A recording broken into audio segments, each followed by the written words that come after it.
Hi అన్న, నమస్తే. నేను మీ సాయి కుమార్ ముదిరాజ్, బందంకొమ్ము విలేజ్, అమీన్పూర్ మండలం, పటాన్చేరు నియోజకవర్గం. ఎందుకు ఈ యొక్క సోషల్ మీడియాలో వీడియో పెట్టవలసి వస్తుంది అనుకుంటే, మనకి ఇప్పుడు కనిపిస్తుంది బందంకొమ్ము కుంట, బందంకొమ్ము చెరువు. అమీన్పూర్ పెద్ద చెరువు దగ్గర నుంచి డైరెక్ట్గా అది ఓవర్ఫ్లో అయినా, వాటర్ ఫుల్ అయినా, వర్షాకాలం వల్ల ఆ తూములు ఓపెన్ చేసిన సరాసరి వచ్చి బందంకొమ్ము చెరువులో కలిసి, దీని తర్వాత నుంచి నాలా కాలువల ద్వారా వేరే చెరువు పొలాలకు, దాని తర్వాత బీరంగూడ చెరువు వరకు వెళ్ళే ఒక ఆస్కారం ఉంటుండే ఒకప్పుడు. కానీ ఇప్పుడు ఇది బందంకొమ్ము చెరువు లెక్కనే మనకు కనిపిస్తుంది. కానీ ఒక్కసారి చూసినట్టయితే, ఒకసారి చూడండి, ఇది డ్రైనేజీ మొత్తం. ఇది ఇప్పుడు ఉన్నటువంటిది మొత్తం డ్రైనేజీతోనే కనిపిస్తుంది. కానీ మనకు ఆ దూరంలో వాటర్ కనిపిస్తుంది. కానీ అక్కడికి వెళ్ళి వీడియో మనం జూమ్ చేసి తీసినా సరే మొత్తం డ్రైనేజీతో నిండిపోయి ఉంది.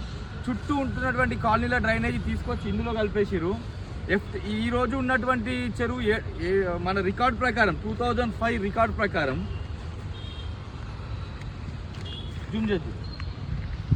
చిక్కం 7 ఎకరాల 38 గుంటలు బందంకొమ్ము కుంట. బందంకొమ్ము కుంట 7 ఎకరాల 38 గుంటలు మాత్రమే ఉంది. చుట్టూ ఉంటున్నటువంటి పొలాలు కూడా రోజు రోజుకి ఏమైపోతుందంటే FTL ల్యాండ్స్ అయిపోతున్నాయి. సరే, చెరువు ఎక్కడి వరకు ఉంటే, బఫర్ జోన్ ఎక్కడి వరకు ఉంటే, వాటర్ ఎక్కడ పెరుగుతూ ఉంటే అది రాస్తారు, రికార్డులు మారుస్తారు, తారుమారు అవుతూ ఉన్నాయి అనేది తెలిసిన విషయమే. నేను ఎందుకు అంటున్నా అంటే, చెరువు 7 ఎకరాల 38 గుంటలు ఉంది. దానికి తోడు ఇంకొక 10 ఎకరాలు చుట్టూ FTL అనుకుంటే ఈరోజు ఒక 30 ఎకరాలు 40 ఎకరాల దాకా చెరువు అయిపోయింది. ఎందుకు చెరువు పెరుగుతూ ఉంది అనుకుంటే, చుట్టూ ఉంటున్నటువంటి కాలనీ డ్రైనేజ్ వస్తుంది. దాంతోపాటు చెరువు ఓవర్ఫ్లో అయితే, ఒకవేళ చెరువు నిండితే కానీ తూముల ద్వారా కిందకి వదిలేటువంటి అవకాశము, ఆస్కారం ఉంటుంది ఎక్కడైనా. కానీ ఇక్కడ బందంకొమ్ములో ఏం జరుగుతుంది అంటే, కింద ఉన్నటువంటి అవంతిక కన్స్ట్రక్షన్ వాళ్ళు ఒక పెద్ద నాలా కాలువని తీసుకొని వెళ్ళి అక్కడి వరకు ఇవ్వడం జరిగింది. సరే, ఒకటి మంచిగానే కట్టారు, పెద్దగా కట్టారు అనుకుంటే అది పాత దాని ప్రకారం ఉందా లేదా అనేది మరి అధికారులకే తెలవాలి, అక్కడ కన్స్ట్రక్షన్ చేస్తున్న వారికే తెలవాలి. ఇప్పుడు నేనేం చూపెడుతున్నా అంటే, ఇక్కడ ఫస్ట్ది రైట్ సైడ్లో ఉంటుంది అవంతిక కన్స్ట్రక్షన్, లోపల నుంచి వెళ్తుంది ఆ నాలా కాలువ. ఇంకోటి హనుమాన్ టెంపుల్, బందంకొమ్ము హనుమాన్ టెంపుల్. ఎందుకంటే ఇది నేను ఏదో ఇప్పుడు చూపెట్టి మాట్లాడే 30 సంవత్సరాల రికార్డ్ బ్యాక్ 2000 ఒక ఉన్నటువంటి లేఅవుట్ కాపీలు కూడా నేను తీసుకురావడం జరిగింది. ఇక్కడ నుంచి వెళ్తున్నటువంటి నాలా కాలువ, ఈ నాలా కాలువ ఇప్పుడు ఇక్కడ నుంచి ఆ రోడ్ చూపి అక్కడ అలా హనుమాన్ టెంపుల్ పక్క నుంచి లోపలికి వెళ్ళడం జరుగుతుంది. ఆ నాలా కాలువకి ఏమైందంటే, ఒకప్పుడు నాలా కాలువ ఉంటుండే, పొలాలు పండుతుండే, అట్లా వచ్చింది. ఇప్పుడు అన్ని కింద కాలనీలు ఏర్పడ్డాయి. కింద కాలనీలు ఏర్పడడం వల్ల ఏమైపోయిందంటే, ప్రతి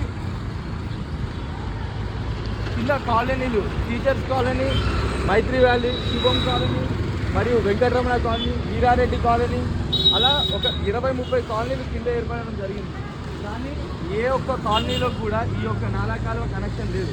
కేవలం శుభం కాలనీ దగ్గరికి వచ్చి డెడ్ ఎండ్ అయింది. అక్కడ నుంచి అవంతిక కన్స్ట్రక్షన్ లోపలికి నాలా కాలువ ఉండాలి, వాళ్ళు దాన్ని క్లోజ్ చేయడం జరిగింది. దానికి కూడా ఎందుకు క్లోజ్ చేయరని అడిగితే, మేము కొన్నటువంటి ల్యాండ్ మాకు నాలా కాలువ లేదన్నారు.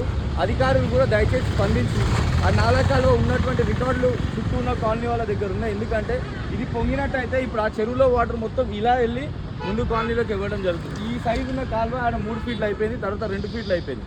అంత చిన్నగా కాలువ ఉంది. దయచేసి ఈ కాలువనైనా అలాగే ఉంచి, అధికారులు అలాగే ఉంచి ఆ నాలా కాలువను డెడ్ ఎండ్ వరకు తీసుకెళ్లాల్సిందిగా కోరుతున్నారు. ఎందుకంటే ఆ ముందు రావడం వల్ల పోయిన వర్షాకాలం ఆగస్ట్ సెప్టెంబర్లో వచ్చినట్టు వర్షాకాలానికి ఒక 20 కాలనీలు మొత్తం నీలమట్టం, రోడ్లు మొత్తం ఒక వారం రోజులు. కొన్ని అపార్ట్మెంట్లో అయితే 20 రోజుల వరకు వాటర్లోనే ఉన్నారు, వాళ్ళ బండ్లు మొత్తం ఖరాబ్ అయినాయి. ఇది ఏదో ఒక సంవత్సరం జరిగిపోయింది, ఫ్లడ్స్ వచ్చినాయి, అలా కాదు, ప్రతి ఇయర్ జరిగే పనే. కాబట్టి దయచేసి ఈ నాలా కాలువను వాళ్ళు తీసుకెళ్ళి డెడ్ ఎండ్ వరకు కలిపి కింద ఉన్నటువంటి ఒక 5-6 కాలనీలకు ఒక 600-700 ఫ్యామిలీలు బతుకుతున్నాయి. వాళ్ళందరినీ కూడా బతికించాలని కోరుకుంటూ అధికారులకు, మరియు ఇక్కడ ఉన్న అందరూ ఒకటే పార్టీలో ఉన్నారు, కాంగ్రెస్ పార్టీలో. మంచిది, అందరికీ న్యాయం జరుగుతుంది, తొందరగా అభివృద్ధి పనులు జరుగుతాయి అనుకున్నాం. కానీ ఈ సంవత్సర కాలంలో ఏ ఒక్క దగ్గర శిలాఫలకం కానీ ఒక కొబ్బరికాయ కానీ కొట్టలేదు.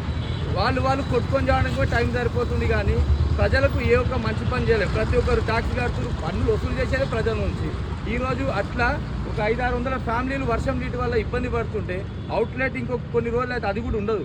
అవుట్లెట్ లేదు, ఇప్పుడు క్లోజ్ అయిపోతుంది. ఇప్పుడు చేయకపోతే అది లైఫ్ టైం ఎన్ని సంవత్సరాలైనా దాన్ని తిరిగి నిర్మించడానికి అవకాశం ఉండదు. కాబట్టి దయచేసి కమిషనర్ గారికి, ఎంఆర్ఓ గారికి, మరియు మా ఒక ఎమ్మెల్యే గారికి అలాగే కలెక్టర్ గారికి వినతి పత్రాలు అందజేయడం జరుగుతుంది. దయచేసి రెస్పాండ్ అయ్యి ఈ యొక్క నాలా కాలువను డెడ్ ఎండ్ వరకు తీసుకెళ్ళి ఆ కింద ఉన్నటువంటి ఒక 600-700 కుటుంబాలను ఈ వర్షాకాలం బాధ నుంచి, ఈ చెరువు దగ్గర నుంచి వచ్చే వాటర్ బాధ నుంచి కాపాడాలని కోరుకుంటూ ధన్యవాదాలు.